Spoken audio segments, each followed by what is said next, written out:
been your favorite, and I'm not saying like your favorite guest, but which guest threw you really back into the 90s emotionally that you've had on the show? Oh God, so many. Christine, who are your favorites?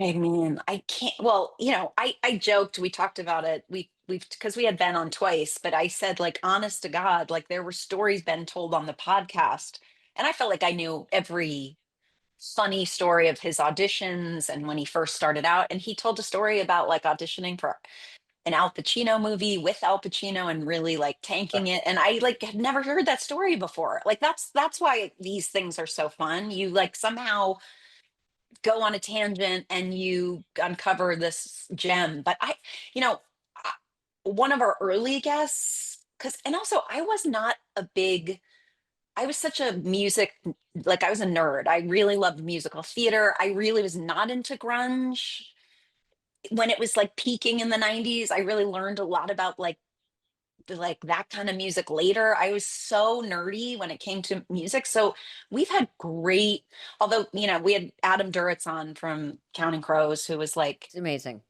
One of my favorites. I Yeah. mean, And hearing dated all the cool girls. exactly. And by the way, on the podcast, talked about every single one of them. Like because he looked back on that period of his life and like that was so his moment in time. And he's like, oh, yeah, I dated her. Oh, I went to a booty call at her house. Oh, right. Like Yeah. he was so, because now he's in such a happy relationship and it like he can look back on it now and he was so open and so get, and it was just like because he in particular, when I think of so many of his songs, they will bring me back to that, to exactly the bar I was standing in or who was sitting with me in the car when I first heard it. Right.